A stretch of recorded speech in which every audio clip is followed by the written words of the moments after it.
And let's head now to Saturday's Mail and a story that threatens to affect the art form of movie making itself, Andrew. Ooh. Yes, so this is something that the BAFTAs did a while ago, but this is now the Academy of Motion Picture will disqualify films from certain categories, Best Picture specific actually, if they do not have sufficient numbers of black, gay and disabled actors in the cast and crew. So at all levels, so it's not just its cast and crew, it's production, marketing, financing, distribution, even internships. So they're saying at every level you've got to have 30% representation. And this again, we talked earlier about the way in which the woke left are ill-equipped to deal with art.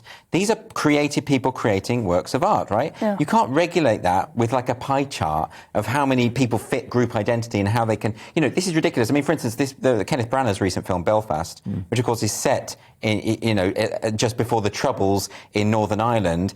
If there were 30% black people in the cast, it would look ridiculous, right? And it's completely inaccurate. It's not completely inaccurate. It's not racist to point that out. And, so I just think, by all means, if you want to make films with diversity, great, I'm all for it. But putting these prescriptions on filmmakers and saying, it's just nuts. It's ridiculous. You must have disabled...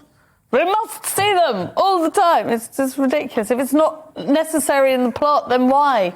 Will there be a point where the public reject this, Miriam? I think it's so insane, and and these people are so unhinged and far from reality, and obsessed with. They don't even know. Like I said earlier, it's like the people at the BBC. They don't know that they are in the grasps of an ideology.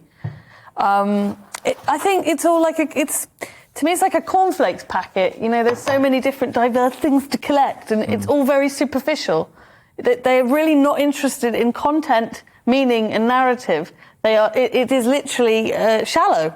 And I understand that there should be representation, but people essentially want to be acknowledged for their talent, for what they do. They don't want to be identified because of what they look like. That's the whole point. Yeah, but and I think that is, and to force it on people is ridiculous. To force it on art, but isn't it also ridiculous? It's a failure to recognise that things have changed. If it were the case that all the films that were produced were just straight white men in every role, then I'd be saying, "Come on, what's going on?" No, but that's not. It hasn't been the case for decades. And you go back to like the 80s, where there were no black artists being shown on MTV. It was really important that when Billie Jean turned up, it changed everything. And in those circumstances, hold fire. Michael Jackson wasn't black, but carry on. But he was then. But the point is, like, it was like this. When it's necessary, when it's needed, I can get on board with it. When we had the BBC saying it was going to spend 100 million to improve its diversity, when the statistics show that minority groups' representation on the BBC is above the national average. So there's no problem there to fix. Like, what? That's why it makes no sense to me. It doesn't make any sense. Well, I mean, what is the answer? I mean, are you supposed to have an exact replication of how diverse our society is, and that's what you see on screen? Is it mathematical? Is there an algorithm? Not if you're making a film about Dunkirk, or if you're making a... What Andrew says, it depends on what the film is about. If the film is about an urban neighbourhood where, you have various diverse communities, well, of course that is the case. But if it's about Dunkirk, it's about Dunkirk. And you can't lie or rewrite history. I mean, Motown wasn't very diverse, was it? And thank God for that. Yeah, and sure, if you're going to make a film about Motown, you wouldn't want it to be largely populated by white actors. I mean, but also, it was a generation of extraordinarily talented African-American composers and producers who were behind the extraordinary musical revolution that was Motown. Right. And, I mean, there were white artists on Motown, but not many. And it's like among the greatest music we've ever heard. The Beatles weren't very diverse. They were four pale, skinny lads from Liverpool. And what I'm really worried about is, like sticking your oar in when it comes to art means. To tick boxes. I mean, I personally, I put together a show, or if I've got a team, I do want a diverse team because I want different voices, different backgrounds, different opinions, and I think that's the right thing to do. But the idea of rules and quotas... But no one's against that. No one's against hiring people from minority groups in these roles. Right. It's the idea, but to shackle a filmmaker in terms of you must do this, it limits what you can make your films about.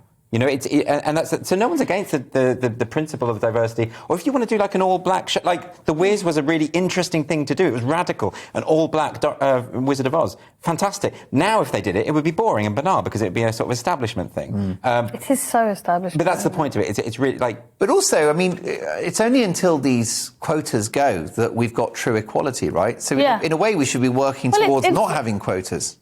Yeah, and as I say, though, you know, in some circumstances where there is injustice built into a system, then when you need the quotas, if you take like the PSNI in Northern Ireland, when you had the policing service where Catholics were not there, they just weren't there. It was necessary to implement quotas in order to address that. With Hollywood, as diverse and broad as it is, and the films as broad as they are, you don't need to do this. What you're doing when you do this, in fact, is you're basically saying, you're finger wagging at the audience and saying, we think you're all homophobes and racist, so we need you to see all this. Briefly, I wonder whether art that is made outside of these restrictions, that ignores the Oscars, might become very well viewed by audiences. Yeah, because it will have have a huge... an authenticity to it and a truth, because it won't have been put together by a box ticks exercise. Yeah.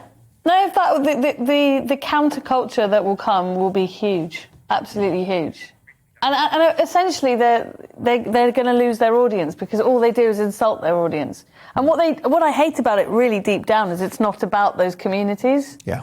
It's about using them to make this narcissistic point about how good you are and how much you care about the poor victims.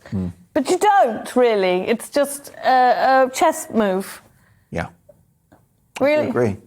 I agree. And a boring game of chess at that.